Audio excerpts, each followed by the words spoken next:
As Chapter 3 begins, Raiden takes note of one of Shang Tsung's guards and has a vision of Kung Lao fighting Baraka, a clear reference to the intro of Shaolin monks. Naturally, the vision isn't set in Shang Tsung's throne room at the end of the tournament, but rather in the middle of the tournament in the courtyard where this scene takes place. Also, despite what Shaolin Monk says, Baraka and Kung Lao were not on the island. Raiden approaches Kung Lao as Scorpion arrives with Shang Tsung saying that Quan Chi resurrected Scorpion. Scorpion says he wants to fight Sub-Zero while Raiden approaches Kung Lao. I know it is you, Kung Lao. The Shaolin monks chose Liu Kang to represent your order in this tournament. I accept the challenge. Kung Lao. And you may notice that he isn't wearing the outfit he was wearing in Raiden's vision not 20 seconds ago. And where the hell did he hide his hat? At least Shaolin Monk showed it on his back. Scorpion demands a fight with Sub-Zero, but Raiden has a vision of Sub-Zero's death and subsequent resurrection as Noob Saibot. Shang Tsung sets Nightwolf against Scorpion, but naturally Scorpion wins. He's pissed that he isn't getting his chance at Sub-Zero, but Quan Chi orders him to show restraint. And this is where I need to stop the review dead. Fucking dead. To talk about Quan Chi and explain why I hate this motherfucker more than any other character in MK. Maybe more than any other character in any series in any medium. Quan Chi was created as a one-off villain for the cartoon Mortal Kombat Defenders of the Realm, where he uses a gem that infects the heroes and turns them against one another. Nightwolf, who wasn't with them the first time, shatters the gem during the attack on Quan Chi's base and he flees. He was clearly meant to be a stand-in for the dead Shang Tsung, Snake motif and all, much like Baraka and Reptile stand-ins. Following this, he made his game debut in Mortal Kombat Mythology's Sub-Zero, acting as the main antagonist. He has Sub-Zero obtain Shinnok's amulet, then delivers a copy to Shinnok and keeps the original for himself. Despite exploding at the end, Quan Chi went on to make his fighting game debut in Mortal Kombat 4. The developers apparently decided they couldn't use Shang Tsung because Shao Kahn wasn't in the game, so Quan Chi was included as to Shinnok what Shang Tsung is to Shao Kahn. But they went to great lengths to make sure Quan Chi was his own character. I mean, yes, he is a sorcerer who serves a big bad and secretly plots to overthrow him. And yeah, he does have flaming skulls as his primary fireball, but his are green. And although he does mimic his opponent's fatalities, he doesn't transform into him like Shang Tsung does, so he's completely different. His next appearance was in the live-action show Mortal Kombat Conquest, where he has the exact same plot as in the cartoon, except with a potion instead of a gem. He then became a recurring villain in the show until his death at the end of the series. And then he became the focus of the fucking story in Deadly Alliance. Here he teams up with Shang Tsung after discovering the undefeatable army of the Dragon King and realising that Shang Tsung's necromancy is necessary to revive and control them. He brands his skin with markings from the Dragon King's tomb, which I'll be getting more into later. Together they kill Liu Kang and Shao Kahn, so Raiden leads Earth's heroes against them and most of them are killed. Even Raiden himself is unable to defeat them, establishing the pair as totally unstoppable badasses. But it also means that Quan Chi still hasn't escaped Shang Tsung's shadow. With the revival of the Dragon King, however, all three are forced to team up to take him down, but are unable to stop him, which leads to Raiden blowing himself up and taking the Deadly Alliance and Shang Tsung's palace with him. Quan Chi then cameos in the ending for Mortal Kombat Shaolin Monks, which is based on MK2. Here he takes the amulet from Shao Kahn's corpse, even though he should already have the real one, and I don't know why Kahn would have the fake one. More importantly, Quan Chi appeared in his Deadly Alliance costume with the markings from the Dragon King's tomb, which he won't get for another 10 years! See, this is a problem the developers seem to have had since Deadly Alliance, that they seem to forget that Quan Chi only got those tattoos and the outfit in Deadly Alliance, but if his appearance is set before MK4, he will still have them. Either that or they're just being lazy and refuse to come up with a new design or go back to the old one. Anyway, the next game was Armageddon, which recycled character models, so of course he has the Deadly Alliance costume again. Here he proposes an alliance with Shang Tsung, Shao Kahn and Onaga. Yes, all these great villains working together because Quan Chi proposed the idea. But it turns out that Quan Chi, unlike Shang Tsung, actually survived Raiden's explosion, which tells me that they're trying to make Quan Chi seem better than Shang Tsung, but there's just one problem. He fucking isn't.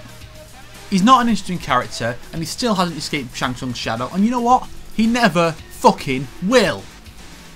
Then came MK vs DCU.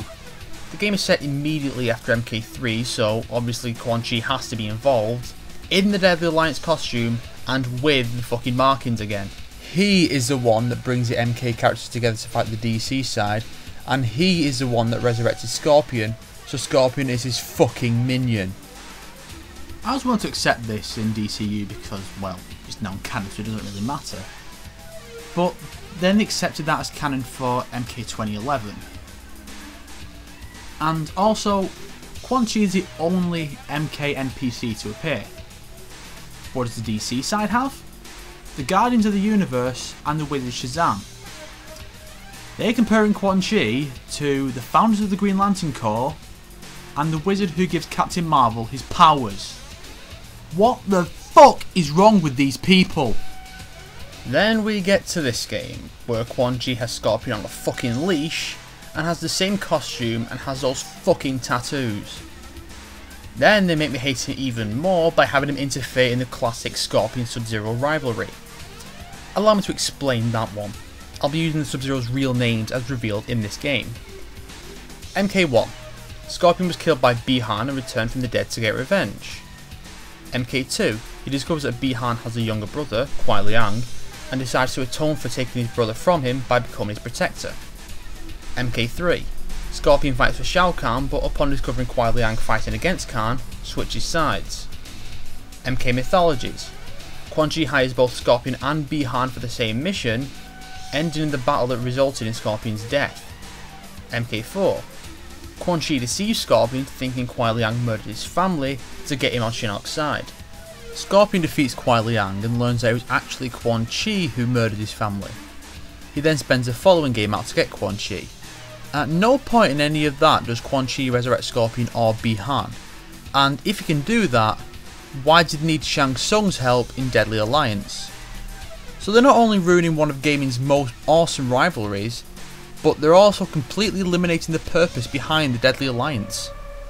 And just like Sub-Zero, Scorpion is fighting for Outworld when he originated in Earthrealm.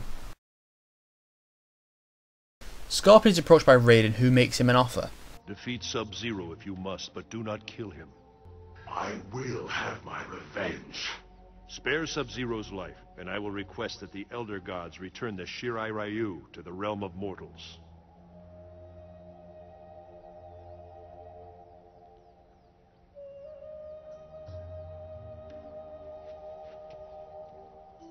This is another part I like, because it shows that Scorpion's family and clan are more important to him than getting revenge on Sub-Zero, and it also shows Raiden using his head to try and change something. The problem is that Scorpion shouldn't know his family clan had been wiped out, and even if he did, he shouldn't remember his family and clan at all. That was part of the deal for him to go back and get revenge on Sub-Zero in the fucking first place. That night, Sector and Cyrax are discussing the plans of the Lin Kuei's Grand Master when Scorpion arrives. Cyrax starts on him and Scorpion beats them both. I'll admit that having human Sector and Cyrax in the game is cool, since we rarely see human Cyrax and we've never seen human Sector before. Though I do have to wonder why human Sector looks so much like the young Shang Tsung. I will have my revenge, but I will not kill Sub-Zero. Will not. Or cannot. The Shirai Ryu are dead. You will suffer as they did. To hell with your clan. No. To hell with you! I do have to wonder why Shang Tsung sanctions a match between two of the warriors fighting for him, which will undoubtedly end in one's death. This is where I was reborn. This is where you will pay. Scorpion wins and Quan Chi arrives. Scorpion refuses to kill Sub-Zero, so Quan Chi shows him a vision of his clan being destroyed by the Lin Kuei forces, led by the younger Sub-Zero. Scorpion sees his wife and son killed by Sub-Zero with a metal sword instead of the ice one. No! That is not me.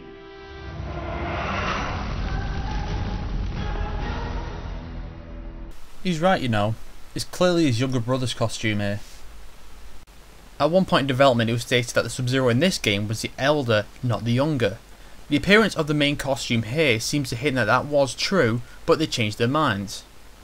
Either that or they were just lying out their arses, as usual. Scorpion returns to the island holding Sub-Zero's skull in his hand. He looks almost remorseful and he drops the skull which, despite not being at all charred, breaks apart very easily. And Raiden laments his failing to change things, recalling Sub-Zero's actions during MK mythologies. The Lin Kuei have a history of making ruinous choices, such as the Cyber Initiative. I am among those speaking out against the Grandmaster's plan. Did you speak out against the Lin Kuei's participation in this tournament? We were invited by Shang Tsung. He pays you to kill Earthrealm warriors. Even though Sub-Zero's mission was supposed to be to kill Shang Tsung. Anyway, Cyrax leaves and on his way to assassinate Johnny Cage, Cyrax is approached by Baraka and Shiva. Shiva says that Shang Tsung is terminating the contract and he beats both separately. At this point I have to ask why most characters don't kill the defeated opponents. Like here for example, why would Cyrax not kill Shiva and Baraka after they just attempted to murder him? But he lets them go and goes off to find out why Shang Tsung has turned against him. Our host tried to have me killed. You were speaking with the Thunder God. Your indiscretion has jeopardized my plan. Cyrax is Lin Kuei. He will complete his task. The next fight is against Johnny Cage, likely a reference to the fact that Cyrax hates Johnny Cage's movie Ninja Mime, which makes the line, That should shut you up. rather funny. Cyrax beats Johnny and prepares to finish him, but relents. I won't kill him. He leaves and is followed by Sector. You were commanded to kill Johnny Cage. You disobeyed. I eliminated him from the tournament. He didn't need to die. You have broken your oath. Is it because I's black? Cyrax beats Sector and leaves the island, leading to Chapter 5, Liu Kang. Shang Tsung's guards bring in Ermac, the most broken non-boss motherfucker in the game, and Liu Kang is the only Earthrealm warrior left in the tournament. Wait, when was Sonya eliminated? Huh. Anyway, it's up to Liu Kang to overcome Ermac's broken powers and defeat him. Katana takes note of Liu Kang's ability and follows him. He's with Raiden, who has a vision of his final words and believes that he's referring to Liu Kang. Raiden explains that the amulet was forged by the Elder Gods and that he hopes the cracks will heal when they make things work out well. Somehow. I trust you will make the right decisions. We must trust in the Elder Gods, Liu Kang. Yeah, trusting the Elder Gods has never worked out before, and you can pretty much guess that it's not going to work out now. Katana shows up and attacks, but Liu Kang is too good for her. After beating her, he refuses to kill her. Kill me. Why would I do that? I came to kill you. I have failed my father, my emperor. Shao Kahn is your father? I have disgraced him. You must kill me. I will not. This encounter never took place. You have disgraced no one.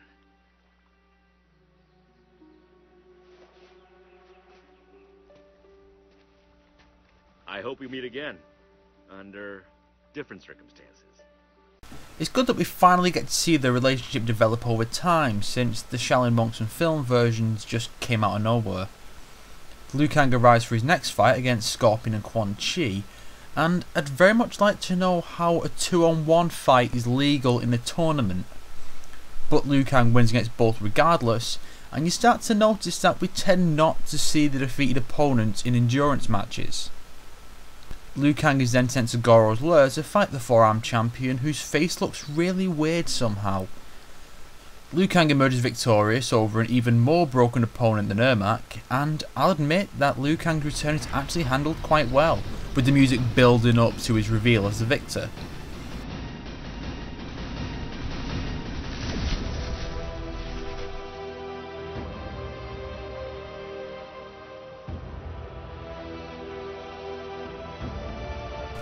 The game then breaks new ground by giving Liu Kang a 5th fight.